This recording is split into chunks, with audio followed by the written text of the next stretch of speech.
En el verso 12 nos habla que lógicamente los jefes de los sacerdotes, al enterarse, al escuchar todo el relato que los soldados habían dicho y que era una verdad, que era realidad, Mateo está informándonos aquí qué hubo, digamos, si alguien aquí quiere cuestionar por qué persiguieron a los discípulos, por qué, porque, bueno, lo que ellos querían era callar esa verdad, decir que Cristo había resucitado, seguir con el fundamento del Evangelio. Hasta hoy nosotros entendemos que es un fundamento, pero para aquel entonces ellos querían apagar eso, no querían que se enteraran que esto era una realidad.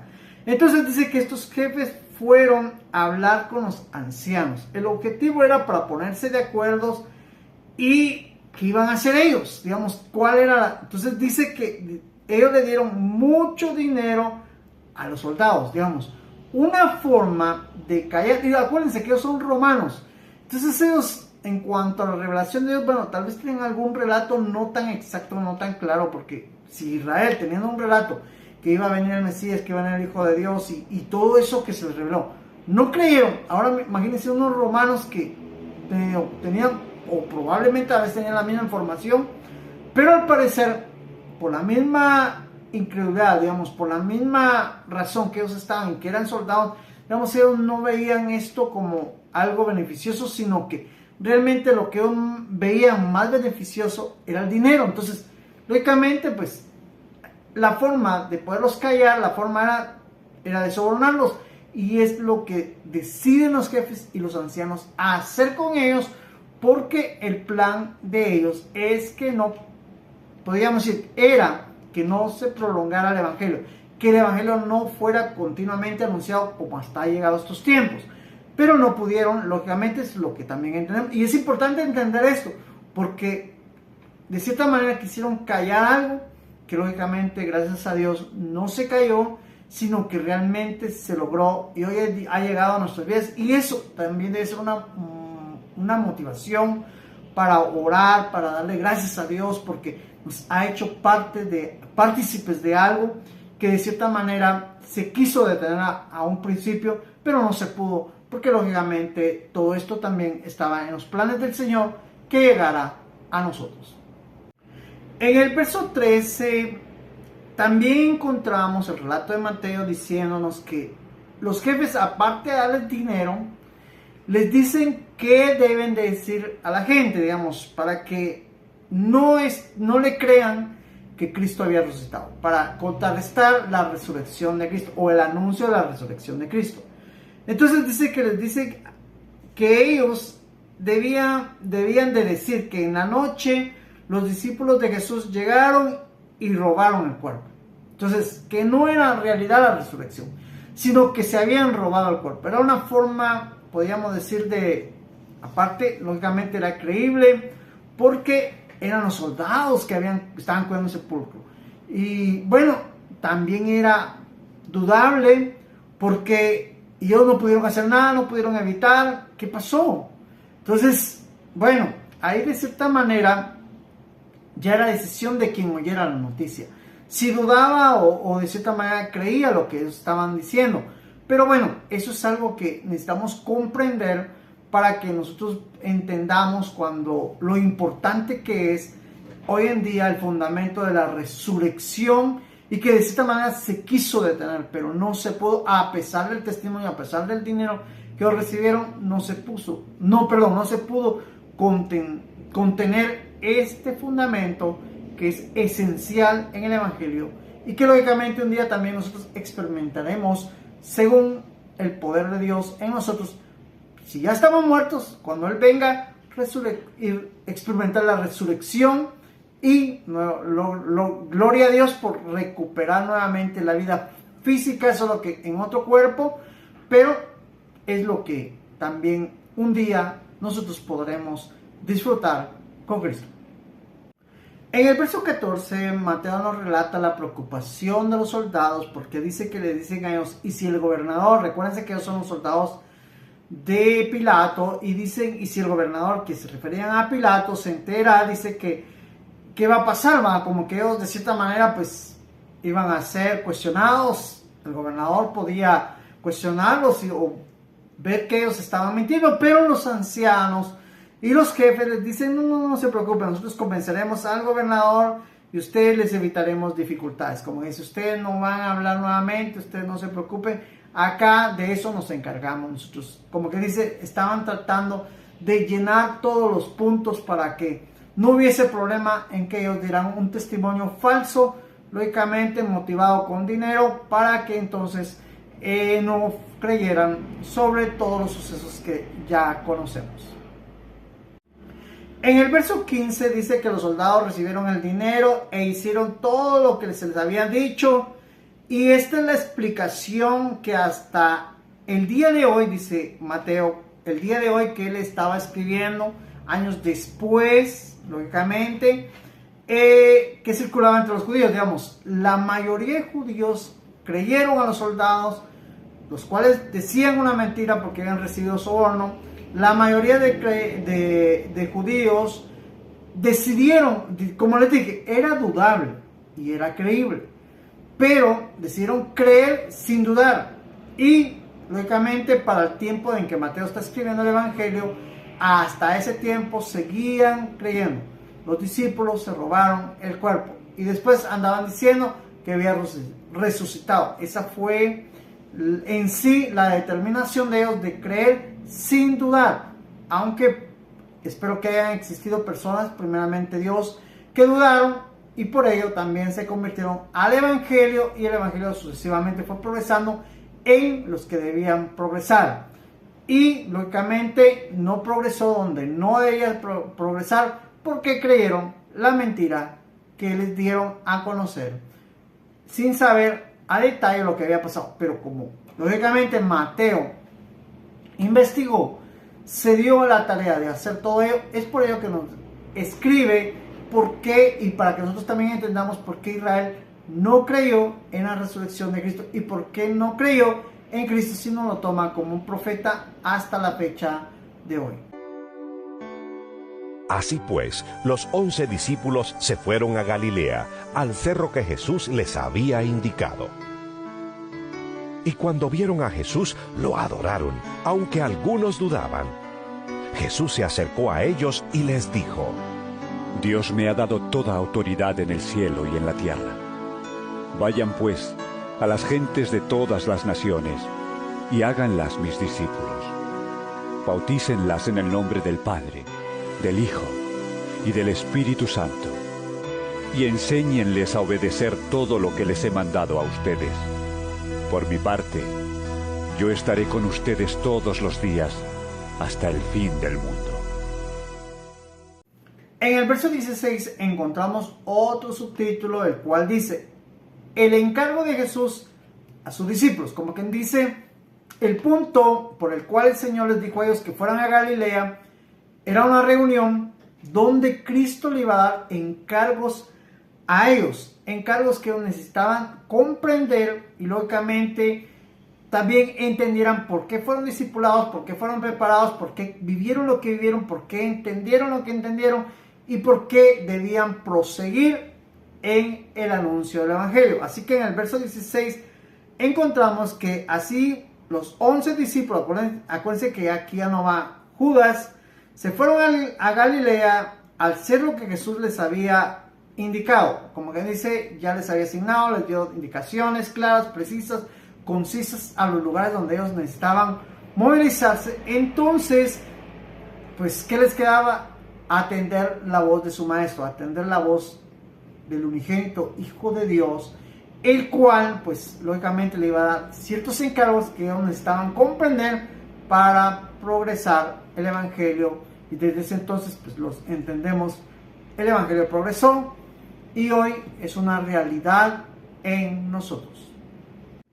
En el verso 17 entendemos que cuando ellos vieron a Jesús, dice que lo adoraron, aunque algunos dudaban. Como que se lo adoraron, algunos iban con dudas, pero aún así lo adoraron. Al darse cuenta que Jesús había cumplido su palabra, se manifiesta como el Hijo de Dios, 11 y los demás que iban, las mujeres, se dan cuenta que la resurrección es una realidad. Lógicamente estos hombres no podían mentir. Lógicamente es por ello que, lógicamente, no sé si se han dado cuenta, cuando hay un testigo, yo lo vi, así sucedió, y ese era el poder, eso era en sí lo que inundó a estos hombres para que fuera anunciado el evangelio y progresara. Lo estoy tratando de explicar porque realmente ver a Cristo, créanme, es algo, bueno, yo he tenido la experiencia de ver a Dios.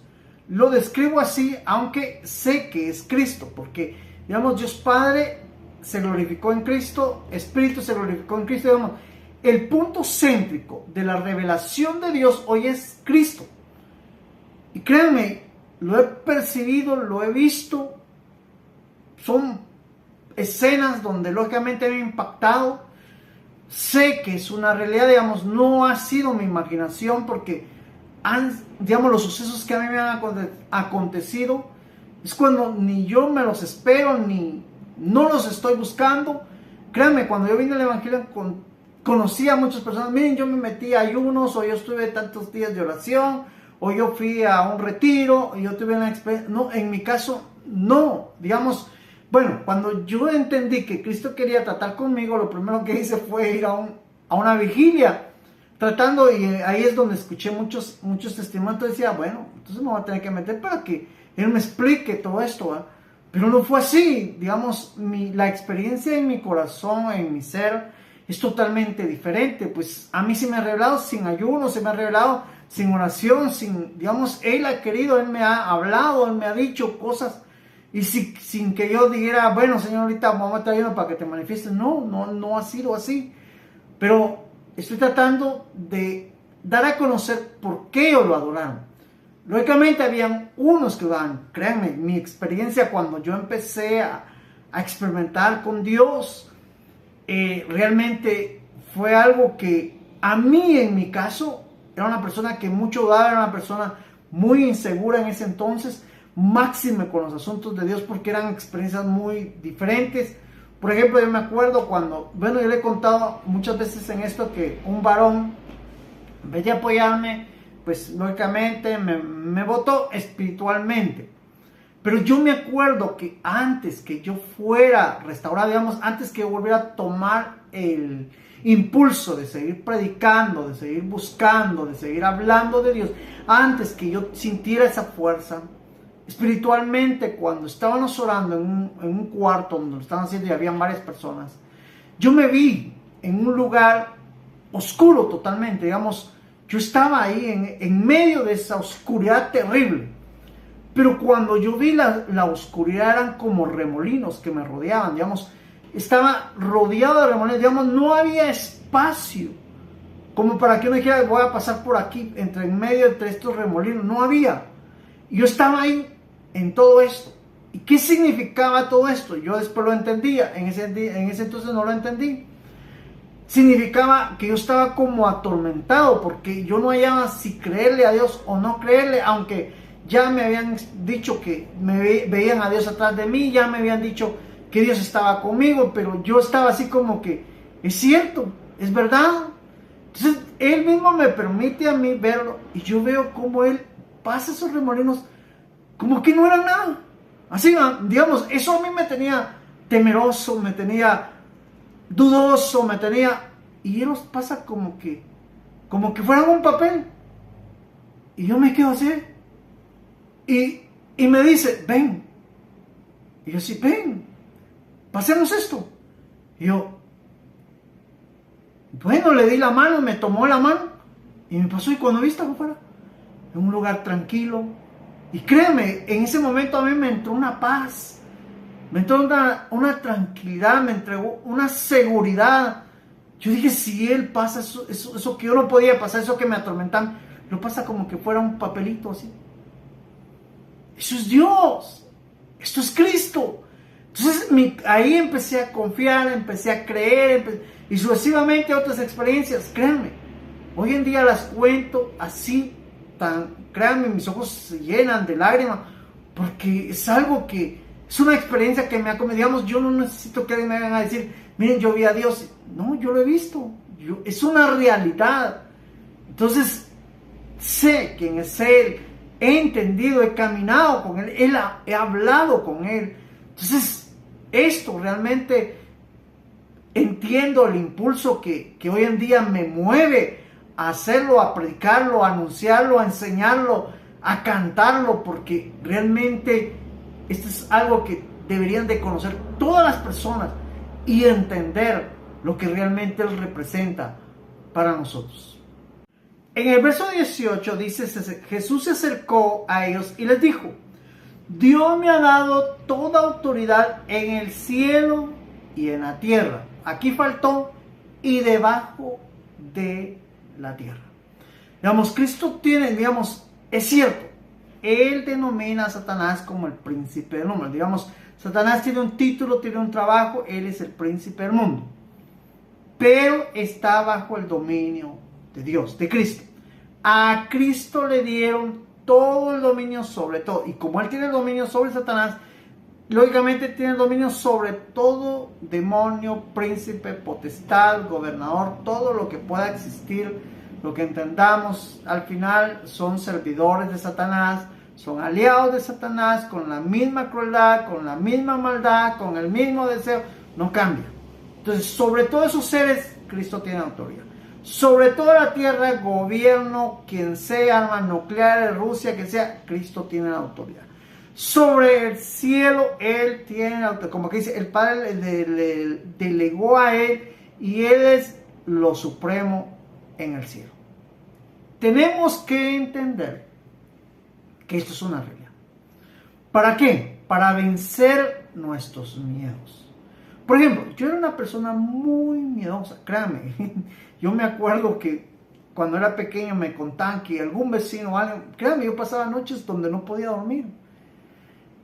Porque no entendía la muerte, digamos, no podía percibir la muerte. Para mí la ausencia de una persona, digamos, era muy difícil cuando yo era niño. Ver a un vecino, digámoslo, salir de su casa contento, feliz y saber que lo mataron y que no iba a llegar a su casa.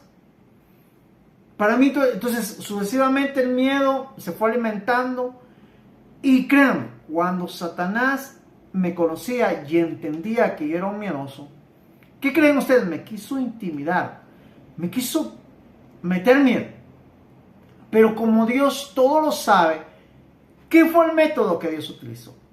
Créanme, de acuerdo en las experiencias que yo tenía a veces con Dios, digamos, Él venía y me revelaba, ya sea que me pusiera a estudiar más, o a predicar, o que orara, cosas así, instrucciones que Él me daba. Después de que Él se iba, yo veía que Cristo se alejaba, llegaba Satanás. Y empezaba, no, eso es una aventura, tú no vas a progresar, yo me voy a encargar, que no te crean, y empezaba ahí a atormentarme. Digamos, la primera vez que lo hizo yo estaba aterrorado. Digamos, no hallaba ni qué decir, ni qué hacer, ni qué hablar. Me sentía su manifestación, sentía su poder, podríamos decir, intimidador. Sentía lo que realmente emana de Él, emana frío, Él es un ser sin, digamos, no es nada agradable, digamos, es un ser despreciable. Yo sé que nadie quisiera sentir eso que Él emana, esa crueldad, esa maldad que hay en Él. Pero algo que a mí me impresionaba es que Él me quería como tocar, digamos, quería agarrarme la mano y no podía. ¿Por qué? Porque cuando Él me quería agarrar la mano, de mi mano salía como una luz. Cuando yo miraba mi cuerpo, todo mi cuerpo era como luz. Y Él me decía, ¿pero qué te hicieron? ¿Por qué no te puedo tocar? ¿Qué tenés? Y lógicamente en ese entonces yo era un ignorante y no le contestaba nada. Pero hoy yo sé que era el Espíritu Santo de Dios dentro de mí. Entonces se me fue quitando el miedo, créanme, yo, digamos, gracias a Dios me ha permitido tener experiencias muy feas con este ser y con otros seres que están al servicio de Él, pero nunca me he intimidado, no he tenido miedo, así como que no puedo, no. Porque dentro de mi corazón hay una paz, hay una fuerza, hay un fuego, hay un calor, un poder que yo sé que no es mío, que sé que me da fuerza. Créame, yo me acuerdo un tiempo que el Señor me permitió experimentar en unos tiempos donde yo no sentía la presencia de Dios, pero Él me decía, yo estoy acá, pero yo soy el que me hago sentir y el que no me hago sentir. Pero yo no lo sentía, créame, yo dudaba, yo sentía aquella situación y decía, no me dejes. Pero era porque yo me acostumbré. Es que créanme que no es, mire, pues, se siente uno seguro, no estoy hablando de uno orgulloso, no, se siente uno seguro que no le va a pasar nada a uno. Así como que todo fuera normal, aún usted se me pusiera el más malo enfrente, pero no va a pasar nada. Así una seguridad, lógicamente es una seguridad que solo Dios le puede dar a uno. Y si pasara algo, pues hasta ahí. Digamos, si me lastimaran, si me golpean, hasta ahí. No va a pasar más de eso. Pero es una certeza, es una confianza, es una seguridad. Y por eso cuando Él habla, se le fue dado toda autoridad. Esa autoridad, si no la sientes, si no entiendes esto, órale a Dios y dile, Señor, ayúdame a entender que tú tienes el dominio, el poder, la potestad sobre todo, Señor. Y no hay ser que me pueda intimidar. Si tú vienes a mí y estás conmigo, no hay fuerza que me pueda detener. Y créanme, eso es así. Entonces necesitamos comprender todo eso para no andar con miedo en las calles, créanme, no podemos, como hijos de Dios, no podemos experimentar eso. Necesitamos saber cómo contrarrestar todo lo que estos seres quieren que nosotros sintamos para intimidarnos. Pero no van a lograrlo, porque mayor es el que está con nosotros.